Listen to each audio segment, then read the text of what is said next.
Hello friend, this is Kiran Soni and welcome to Aurosoft. आज की इस वीडियो ट्यूटोरियल में हम बात करने वाले हैं जावा के बेसिक प्रोग्राम के बारे में, जहां पर जावा का एक सिंपल प्रोग्राम हम बनाएंगे और उसको कंपाइल करके देखेंगे किस तरह से वो वर्क करता है। ओके, और सारे स्टेप जो है वो मैं समझाऊंगा और उसके कुछ प्री रिक्विजिट है। जब भी आप जावा का कोई प्रोग्राम बनाते हो, वहां पर आप कोई क्लास डिक्लेयर करते हो, मेथड बनाते हो, तब आपको कौन से रूल फॉलो करने हैं वो हम देखने वाले हैं। तो चलिए शुरू करते हैं। मेरा ई ड्राइव में जावा प्रोजेक्ट ऐसा करके एक फोल्डर क्रिएट किया है। अब इस फोल्डर को किस तरह से इस फोल्डर तक पहुंच सकते हो, तो इसके लिए मैं आपको ये बताता हूँ कि देखिए, आप यहाँ से CMD ओपन करोगे। CMD के अंदर आपको ई ड्राइव लिखना है, उसके बाद आप CD करके फिर यहाँ पर लिखोगे जावा। टैब प्रेस करोगे तो आपको ऑप्शन मिल जाएंगे। देखिए, पूरा नाम जो है वो लिखा हुआ आ जाएगा। तो आप इस तरह से यहाँ पर जावा प्रोजेक्ट जो फोल्डर है उसके अंदर जा सकते हो, या फिर दूसरा भी मैं आपको वे दिखा देता हूँ। आपको यहाँ पर क्लिक करना है और लिखना है CMD एंड प्रेस एंटर, तो भी आप वही पाथ पर आपका जो कमांड प्रॉम्प्ट है वो ओपन हो जाएगा। ओके, तो यहाँ पर देखिए, हम फाइल बनाएंगे, उसके बाद यहाँ इस कमांड प्रॉम्प्ट पर उसको कंपाइल करेंगे। तो यहाँ पर मैं क्रिएट कर लेता हूँ new file as a text document बनाएंगे हम।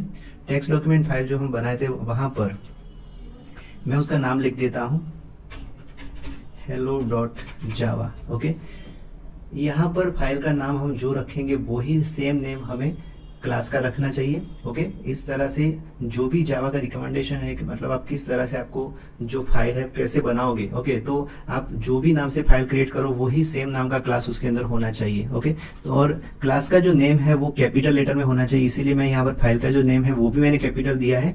तो hello.java फाइल हमारी क्रिएट हो चुकी है। नाउ इस फाइल को मैं ओपन कर लेता हूँ नोटपैड के अंदर ही, और यहाँ पर मैं लिखता हूँ क्लास हेलो। तो मैंने ये क्लास हेलो क्यों लिखा है, क्योंकि मेरी फाइल का नाम है hello.java, तो इसीलिए मैंने यहाँ पर लिखा है हेलो। ओके, तो ये जो क्लास होगा मेरा कैसा होगा, पब्लिक होगा। Okay, public class hello. Public class hello के अंदर मुझे यहाँ पर फंक्शन बनाना पड़ेगा। सबसे पहला मैं यहाँ पर पब्लिक क्लास हेलो के अंदर मैं एक मेथड क्रिएट करता हूँ जिसका नाम है पब्लिक स्टैटिक वॉइड मेन, और इसके अंदर होगा स्ट्रिंग आर्ग्स, और यहाँ पर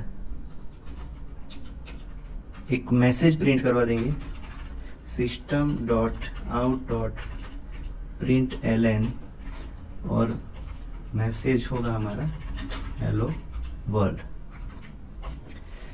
तो ये सिंपल सा एक प्रोग्राम हमने यहाँ पर बनाया है, जहाँ पर हमने क्लास लिया है जिसका नाम है हेलो। उसके अंदर मेन मेथड है, और मेन मेथड को एक आर्गुमेंट हमने दी है स्ट्रिंग आर्ग्स, और उसके अंदर हमने एक फंक्शन लिया है println का, और वो फंक्शन कुछ प्रिंट करेगा स्क्रीन के ऊपर। तो पहले इसको रन करते हैं, फिर समझेंगे स्टेप बाय स्टेप सारे जो भी यहाँ पर स्टेटमेंट लिखे उस स्टेटमेंट को हम समझेंगे। तो ये जो प्रोग्राम है उसको रन करने के लिए मुझे यहाँ पर लिखना पड़ेगा जावा सी। कंपाइलर के लिए जावा सी लिखेंगे, उसके बाद लिखेंगे hello.java, और जैसे मैं एंटर प्रेस करता हूँ यहाँ पर देखिए एक फाइल कंपाइल होके आ जाएगी। तो यहाँ पर आपको एक फाइल दिखाई देगी जिसका नाम है hello.class, मतलब कि ये जो फाइल है वो बाइट कोड में कन्वर्ट हो चुकी है। और इस फाइल को रन करने के लिए हमें लिखना होगा यहाँ पर जावा देन हेलो, और जैसे मैं एंटर प्रेस करूंगा इसके अंदर जो भी मैसेज हमने लिखा होगा वो यहाँ पर प्रिंट हो जाएगा हेलो वर्ल्ड। तो इस तरह से हम जावा की फाइल को कंपाइल और रन कर सकते हैं। यहाँ पर हम थोड़े रूल्स जो है वो समझ लेते हैं। तो देखिए, हमने जावा फाइल जब भी क्रिएट की तो hello.java जो हमने लिखा, तो जो फाइल का नाम होगा वो ऐसा ही सेम क्लास होना चाहिए इसके अंदर। ओके, और वो जो है वो एटलीस्ट इस जो फाइल है उसमें एक जो क्लास है वो पब्लिक होना चाहिए, बाकी आप कोई प्राइवेट क्लास की भी इसके अंदर रख सकते हो, और जो फाइल का नाम लिखा है ऐसा ही यहाँ पर क्लास होना चाहिए। नाउ दूसरी बात समझ लेते हैं कि जावा जो है वो केस सेंसिटिव है, मतलब कि जब भी आप कोई भी हेलो लिखोगे कैपिटल H होगा, या फिर हेलो लिखो जिसका जो स्मॉल होगा, तो दोनों डिफरेंट थिंग है। ओके, देन क्लास नेम जो है वो ऑलवेज उसका फर्स्ट लेटर है वो कैपिटल आएगा, और जब कोई वर्ड होगा, जब भी हम वर्ड चेंज करेंगे तो वहां पर भी जो वर्ड जो होगा उसका फर्स्ट लेटर है वो कैपिटल आएगा। मेथड की बात करते हैं तो मेथड जो है उसका जो फर्स्ट लेटर है वो स्मॉल में आएगा, और बाकी जो भी वर्ड चेंज होगी वो सारे वर्ड के फर्स्ट जो लेटर है वो कैपिटल आएंगे। और यहाँ पर एक एग्जांपल हम लिख लेते हैं तो आपको प्रॉपरली अंडरस्टैंडिंग मिल जाएगी। तो मैं यहाँ पर क्लास नेम लिखता हूँ। क्लास नेम जो है वो किस तरह से लिखने चाहिए, तो यहाँ पर लिखते हैं सपोज हेलो वर्ल्ड। ओके, तो हेलो वर्ल्ड जो क्लास है वो कुछ इस तरह से हम लिख सकते हैं। फिर यहाँ पर मैं लिखता हूँ माय प्रोजेक्ट क्लास। ओके, अगर आपको ऐसा लिखना है माय प्रोजेक्ट क्लास वगैरह कुछ भी आप लिखते हो तो उसका जो फर्स्ट लेटर है, मतलब ईच एंड एवरी वर्ड का जो फर्स्ट लेटर है वो कैपिटल हमें रखना चाहिए। उसके बाद मेथड की बात करते हैं तो मेथड नेम कैसे होने चाहिए वो देख लेते हैं। तो मेथड अगर मुझे लिखना है हेलो वर्ल्ड, अगर एज ए मेथड में मुझे लिखना है तो मुझे ऐसा लिखना पड़ेगा hello world. Okay, my project class, अगर इस तरह की मुझे कोई मेथड चाहिए तो मैं यहाँ पर लिखूंगा माय प्रोजेक्ट क्लास। ओके, और मैं लिखूंगा माय प्रोजेक्ट मेथड। ओके, ऐसा मतलब जो फर्स्ट लेटर होगा वो ऑलवेज स्मॉल रहेगा।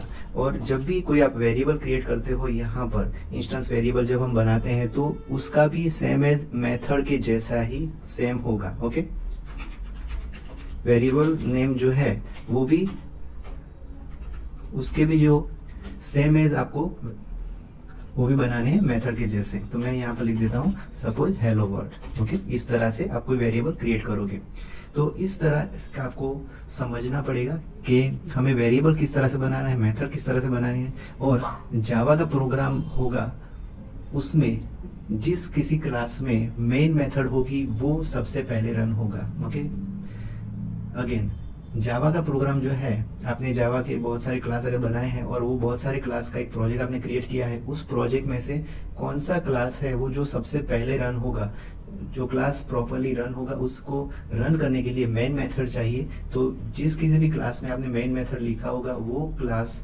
जो है वो रन होगा। ओके, तो यहाँ पर देखिए पब्लिक स्टैटिक वॉइड मेन लिखा है और जो मेन मेथड है उसमें भी ये सेटिंग है कि आपको वहां पर पब्लिक, मतलब वो जो मेथड है वो पब्लिक होनी चाहिए, वो जो मेथड है वो स्टैटिक होनी चाहिए और कुछ भी रिटर्न नहीं करेगी, मतलब वॉइड होनी चाहिए, जिसका नाम मेन होना चाहिए।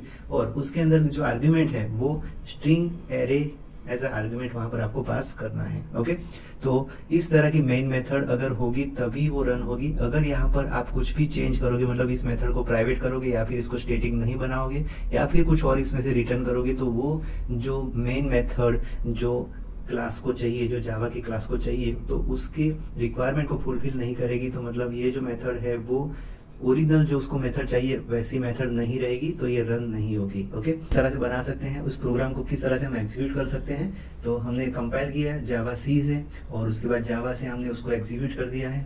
तो आई होप गाइस आपको जावा का जो प्रोसेस है वो समझ में आया होगा। नेक्स्ट वीडियो में हम इसको आईडी से किस तरह से बना सकते हैं और किस तरह से उसको एग्जीक्यूट कर सकते हैं वो हम देखने वाले हैं।